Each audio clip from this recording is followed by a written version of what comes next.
সাল 1298, দিল্লির পাশে কিলির ময়দান, যেখানে দাঁড়িয়ে আছে 5000 কিলোমিটার দূর থেকে আসা লক্ষ লক্ষ মঙ্গল সৈন্য। সেই মঙ্গল সৈন্য যে নাকি এর আগে চীন, রাশিয়া, রুশ, মিডিল ইস্ট, ফারাস, ইরাক আর আফগানিস্তানের মতো দেশগুলোতে তাদের ধ্বংসলীলা চালিয়েছিল। মঙ্গল সেনা যে এলাকায় প্রবেশ করত, সেই এলাকার মানুষদের নাম নিশানা পর্যন্ত মাটির সাথে মিশিয়ে ফেলত। আর সেই মঙ্গল দাঁড়িয়েছিল দিল্লির দরজায়। ভাবুন, যদি ওই সময় মঙ্গলদের জিত হতো, তাহলে আজকে ভারতের ইতিহাস মনে হয় কিছুটা অন্যরকম হতো। তাদের রীতি বড় স্পষ্ট ছিল, হয়তো নতজানু হও, তা না হলে পুরোপুরি বরবাদ হয়ে যাও। তারা এতটাই নৃশংসভাবে রাজ্য আক্রমণ করত, সেই রাজ্যের মানুষ, জীবজন্তু, গাছপালা পর্যন্ত তাদের হাত থেকে রক্ষা পেত না। ইতিহাস বলেন, পৃথিবীর প্রায় 12% মানুষদের তারা হত্যা করে দুনিয়ার বুক থেকে সরিয়ে দিয়েছিল। আর তাদের বিজয়ের অর্থ মানে আমাদের হাজার হাজার বছরের সংস্কৃতি, আমাদের মন্দির, মসজিদ সবকিছু ধ্বংস করে ফেলতো তারা। কিন্তু দিল্লির গদ্দিতে বসেছিল এক সুলতান। সে শুধু এই তোফানের প্রতিরোধী করেননি, বরং সে মঙ্গল সেনাদের পরপর 5 বার হারিয়েছিল। আলাউদ্দিন খিলজি, হ্যাঁ, সেই আলাউদ্দিন খিলজি যাকে আমরা কট্টর ও জালিম শাসক হিসেবে জেনে থাকি। কিন্তু আজকে আমরা এই গল্পের একটু গভীরে প্রবেশ করব, জানবো কেমন করে আলাউদ্দিন খিলজি দিল্লিকে সেই কুখ্যাত মঙ্গলদের হাত থেকে রক্ষা করেছিল। সাথে জানবো সেই আলাউদ্দিনের বীর যোদ্ধা জাফর খানের গল্প, যার নামে একটা প্রবাদ ছিল কি, যখন খুব গরমে মঙ্গলদের ঘোড়া পানি পান না করত, তখন মঙ্গল জিজ্ঞেস করত সে কি জাফর খানকে দেখে নিয়েছে। সাল 1298, মঙ্গলরা প্রায় 1 লক্ষ সৈন্য নিয়ে দিল্লিতে প্রথম হামলা চালায়। জবাবে আলাউদ্দিন তার ভাই উলু খান আর সেনাপতি জাফর খানকে পাঠায়। আর তাদের সৈন্যরা মঙ্গলদের খুব বাজেভাবে পরাজিত করে আর তাদের প্রায় 20,000 সৈন্যকে গ্রেফতার করে আর পরে মিত্র দুয়ারে পাঠিয়ে দেয়। পরের বছর 1299-এ মঙ্গলরা আবার সিন্ধের এরিয়ায় হামলা চালিয়ে শিবস্থান কিল্লাকে তাদের দখলে নিয়ে নেয়। আর এই জবাবে জাফর খান খুব সহজভাবেই তাদের পরাজিত করে আর তাদের হাত থেকে কিল্লাকে উদ্ধার করে। আর এইবারও মঙ্গল বাহিনী জাফর খানের হাতে নাস্তানাবুদ হয়। এই খবরে কখনো না পরাজিত হওয়া মঙ্গল সর্দার দোয়া খান তেলে বেগুনে জ্বলে ওঠেন। সে দূর দূরান্ত থেকে মঙ্গলদের একত্রিত করেন আর তার পুত্র কুতলুক খোয়াজাকে প্রায় 2 লক্ষ সৈন্যবাহিনীর সাথে দিল্লি পাঠিয়ে দেয় হামলা করার জন্য।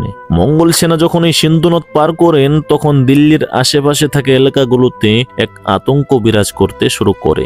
ভয়ে তারা হতভম্ব হয়ে যায় আর মঙ্গলদের হাত থেকে বাঁচতে তারা দিল্লির দিকে রওনা শুরু করেন। শহর বন্দরগুলো সব মানুষে ভরে যায়। লোকেরা জায়গা না পেয়ে মসজিদগুলোতে অবস্থান করতে শুরু করে। আর এই সব দেখে আলাউদ্দিনের সলা পরামর্শকারীরা বলেন যে এতগুলো সৈন্যদের সাথে মোকাবেলা করাটা মনে হয় ঠিক হবে না, আপনি সমঝোতা করে নিন। কিন্তু আলাউদ্দিন আগের সুলতানদের মতো সমঝোতার মোড়ে ছিল না। সে তার পরামর্শকারীদের বলেন, এত দূর থেকে আসা মঙ্গলদের ভয়ে পিছু হাঁটবো, এটা হতেই পারে না। এই বলে সে কিলির ময়দানে তার সৈন্যবাহিনীকে একত্রিত করেন।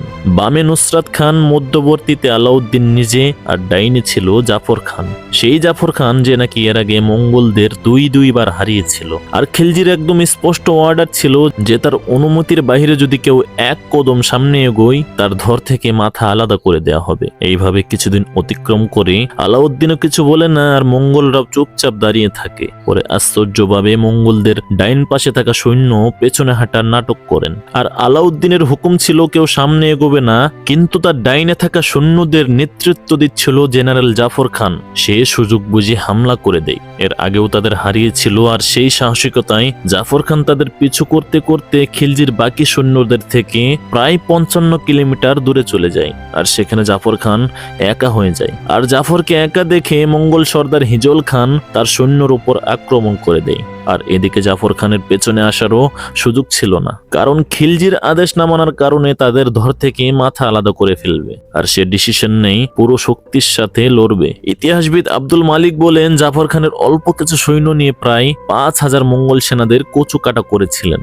শেষে তাদের হাতে মাত্র 200 সেনা বেঁচে থাকেন যুদ্ধ করার জন্য। তাদের ঘোড়াগুলো আঘাতপ্রাপ্ত হয়ে দুর্বল হয়ে পড়েন আর তারা পায়ে হেঁটে যুদ্ধ করতে থাকেন। শেষমেশ তারা যুদ্ধ করতে করতে শহীদ হয়ে যান। ইতিহাসবিদ বার্মি বলেন, জাফর খানের সেই বীরত্ব দেখে মঙ্গলরা এতটাই ভয় পেয়েছিল যে তারা কিলির ময়দান থেকে অনেকটা দূরে সরে আসেন। আর সেখান থেকে সেই প্রবাদ শুরু হয় কি, যখন প্রচন্ড গরমের মধ্যে মঙ্গল ঘোড়া পানি পান না করত আর তাদের মালিক বলতো, তুমি কি জাফর খানকে দেখে ফেলেছো?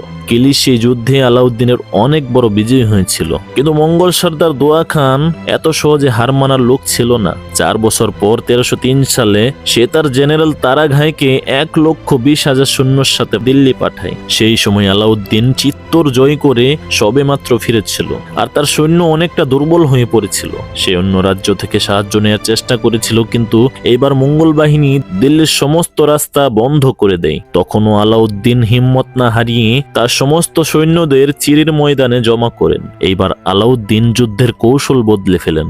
আলাউদ্দিনের সৈন্য কম হওয়াতে সে সরাসরি যুদ্ধ না করে ডিফেন্সিভ ফরমেশন তৈরি করেন। আলাউদ্দিন তার সৈন্যবাহিনীর সামনে গর্ত করে এক দেয়াল তৈরি করে, আর এর কারণে তারাঘাইয়ের জন্য খিলজিকে পরাস্ত করা অসাধ্য হয়ে পড়ে। এই দেয়ালকে তারাঘাই 2 মাস যাবৎ ভাঙার চেষ্টা করেও শেষমেশ ব্যর্থ হয়ে সেখান থেকে চলে যায়। পরপর 5 বার খিলজির হাতে পরাস্ত হওয়া দোয়া খান 1306 সালে শেষবারের মতো তার সেনাপতি কুব্বক আর ইকবাল মান্ডকে 50 থেকে 60,000 ঘোড়া ছাওয়ারি সৈন্যদের সাথে পাঠায়। কিন্তু এই সেনাদের আলাউদ্দিনের খুব পছন্দের সেনাপতি মালিক কাপুর রাবি নদীর পাশে পরাস্ত করে আর কুব্বককে বন্দী করেন। ততক্ষণে মঙ্গলদের সৈন্য মাত্র 3,000ই বেঁচে ছিল। আর এইভাবেই আলাউদ্দিন খিলজি সেটা করে দেখিয়েছিলেন যেটা দুনিয়ার কোনো দেশই করতে পারেননি। ওই সময় যদি আলাউদ্দিন খিলজি মঙ্গলদের সাথে হেরে যেত, তবে আজ হয়তোবা দুনিয়ার নকশা থেকে ভারতের সাংস্কৃতিক ঐতিহ্যের বেশ বড় একটা অংশকে মিটিয়ে ফেলতো।